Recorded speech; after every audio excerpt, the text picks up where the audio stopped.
Pracujem momentálne v termálnom kúpalisku ako barmanka. Každý si myslí, že som Španielka, Kubanka a zrejme asi nemám až také tie cigánske črty.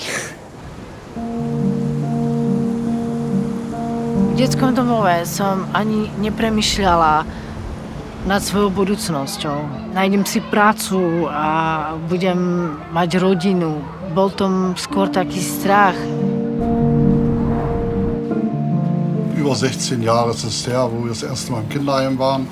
Ja, und da wir Alenka nie aus den Augen verlieren wollten, haben wir sie dann auch begleitet in das nächste Heim.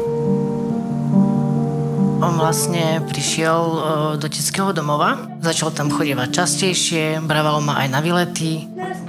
Alenka prima. Mama chodievala niekedy vlastne aj do detského domova. Utekala som za ňou ako dieťa za mamou.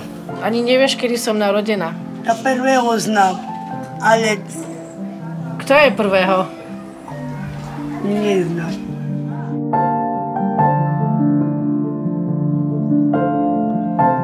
Ja si neviem predstaviť, keby som sa teraz mala vrátiť na Slovensko. Mňa tam už absolútne nič neťahalo. Párkrát sa mi to stalo, keď som bola na Slovensku. Šla som ku doktorovi a on ma úplne odstavil. Ty si cigán, ty počkáš. Jedna sa vyjadrila, že deti cigánske treba spaliť. Kde ja vlastne patrím? Tu patrím?